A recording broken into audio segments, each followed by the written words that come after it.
Hi everyone, welcome to Fat to Thin Senior, RNY. I'm Raven. I was 76 years old when I had gastric bypass surgery on December 16th, 2019. Last month I talked about foods that gave me the creeps and allergies. In this vlog I'll be talking about how the RNY gastric bypass surgery helped heal my life, and not only just my body. If you're curious, please continue to watch and join me on this journey.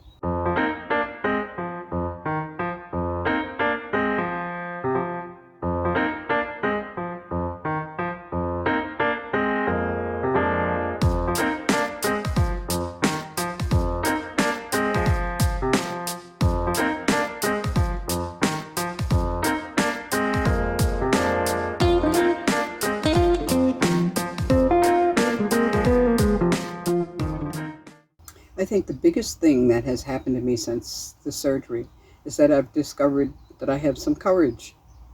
I can do things without relying on other people to do something with me, for me, whatever. I used to always try and get a team together to do what I wanted, okay? I figured if we get a bunch of people who are all interested in the same thing, we'll get to a goal. Actually, people were usually enthusiastic at first, but when I looked back, I realized that I had talked them into something they really didn't want to do. Or I was waiting on other people to join me in something that they said that they wanted to do. Go somewhere, for instance. Then I'd ask when. They'd hem and haw, and I'd never go. They'd never go.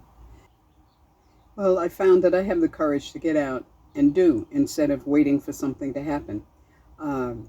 I found that I have the courage to set boundaries and not allow anyone to go over them.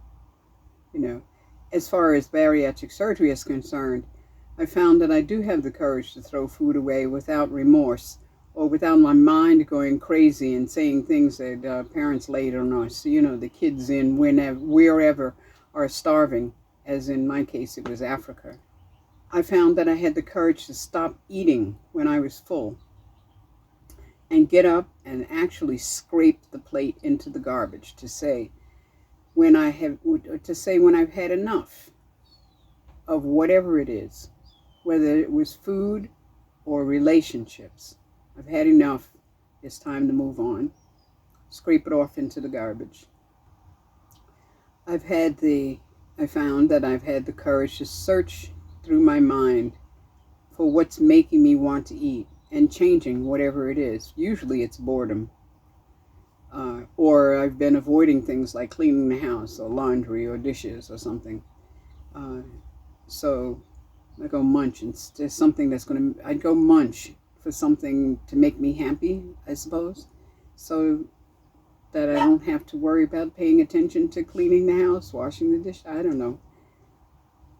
Boredom. This seems to happen when I fall off the 2-minute rule. The 2-minute rule for me is, if it takes less than 2 minutes to do, then do it now. If it takes longer than that, schedule it.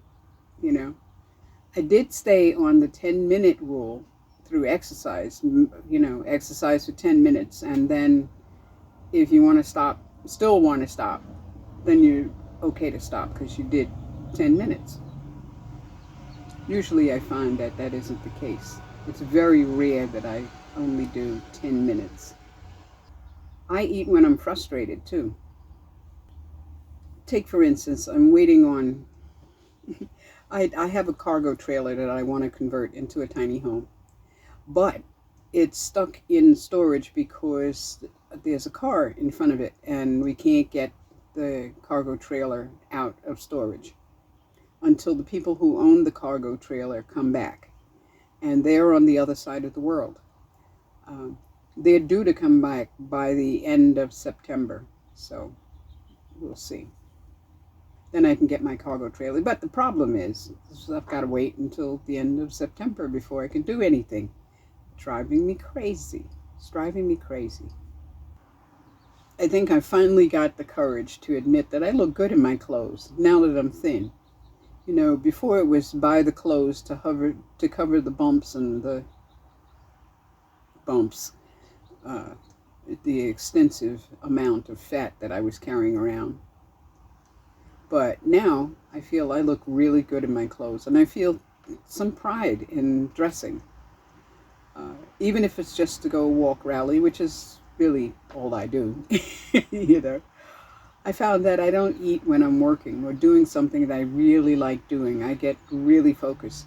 For instance, I like doing these videos. I enjoy making the scripts. I enjoy editing, you know. And once I get started at it, you know, it's a matter of, you got to sit down and start somewhere, you know. But once I sit down and start at it, I can go hours, days practically, you know. The sun will come up and go down and I won't know.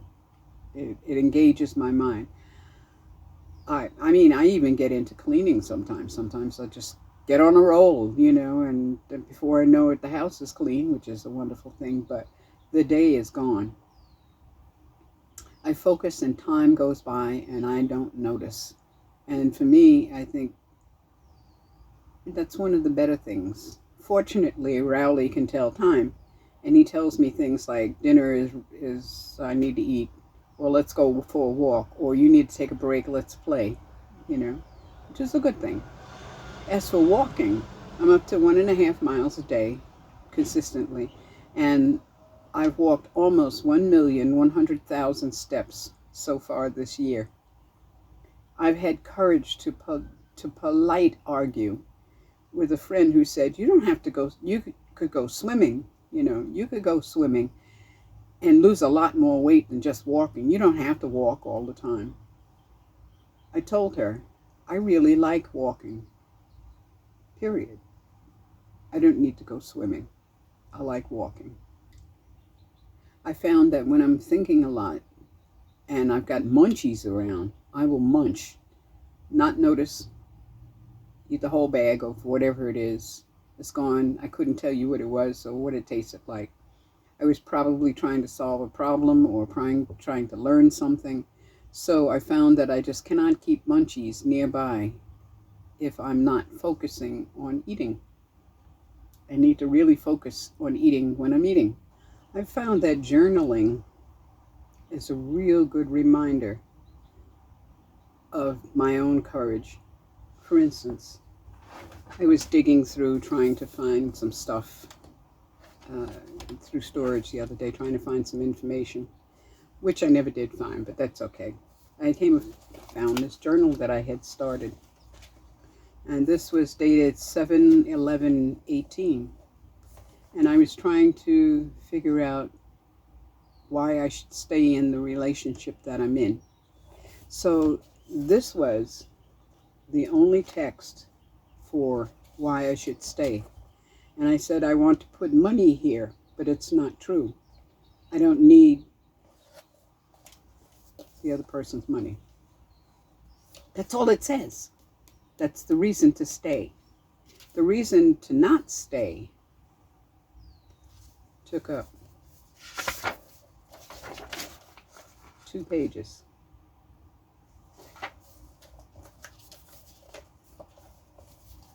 And this was the reasons why I first fell in love. They were great conversations. They were wonderful kisses and lovemaking and stuff, okay? We listened to the same music, enjoyed the same of everything. And we were equals in decision making. Somehow, all of that fell by the wayside and became this and that. This shows me, and this was in July of 2018. I stayed until March of 2019. Well, I had to save money. You know how it goes. But it put it in front of me why I was doing that. And looking back at it 3 years later reminds me that it wasn't such a stupid decision. It wasn't such a it wasn't such a bad decision that I made to leave. So, start a journal. Start a black and white book, that's called. Put the good things on one side, the negative things on the other, and compare. In my case, I had a lot more negatives than I did positives. I couldn't come, and I spent days thinking about that. I couldn't come up with any positives of staying at all. So I figured, okay, you went through journaling and finding out, then listen to yourself. Get the hell out. I think it's good to come across these journals too every now and then, just to see where you're at, to see what you've accomplished, because like weight loss, you don't see it. I mean, your clothes are getting smaller. You're picking out more styles. You can get up and move around and do a lot of stuff like you couldn't do before. But you don't see it coming off.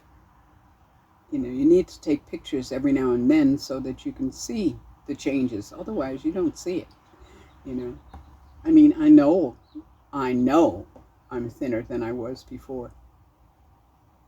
And it's good to look back and be able to see whether your journal is photography, whether your journal is writing, whether your journal is whatever, just taking an occasional picture. It gives you an opportunity to see where you've been and where you're going. And that, to take that picture, to write that journal, takes courage, because you know that once you've written it down or shot that video or taken that picture, that you're going to see exactly where you were at that point in time. I found too that I have the courage not to buy stuff like donuts or candy or toys or clothes. I found that I've got some courage. Somehow or other, I've managed to stick to a budget and save for the car. Pare down even more to reach a goal. To aim for a goal and then achieve it. And recognize, yay, I did that. I did that. I had the courage to get up and do that. Okay? And it affords you the courage to look at life and actually make a choice about what to do next. And that's what the surgery has done for me. Because I felt physically better, because I could get up and move around, because I didn't feel sick all the time, I could actually look around and see what I could be doing next and actually do it. The surgery caused me to really look at myself and how I had been living, or how I'm living now. As a result, I'm gaining the courage to make changes that I like. And I'm finding it easier every day. The Rowley report. He's slimming down now that he's walking more. I think he gets tired around 2 miles because he wants to play with the ball in the house afterwards. But he's not running after it quite as much. And he'll grab it a couple of times and sit down and then go to sleep. I think he thinks that he's supposed to play with me after he comes back from a walk, and that's enough, He seems tireder than when he doesn't walk as much. So to sum up, I feel really good. I'd still make that choice for surgery. Absolutely. Just wish I could have done it sooner. I think it was among the best decisions I've ever made. And that the surgery is a really, really, really good tool if you can't seem to get it off any other way. I mean, after all, surgery is dangerous. I loved that the weight came off very fast, and I have the opportunity to maintain that weight loss. I'll continue to use this tool to live. So, follow the rest of my life, other than the gastric bypass, weekly Fridays at 5 p.m. Pacific time on Adventures with Raven and Rowley on YouTube. The link is below in the description. And thank you for watching and listening, and thanks for subscribing. And see you Friday, October 1st, 2021, 5 p.m. Pacific Daylight Time, or Pacific Time. Take care of you and yours, and blessed be.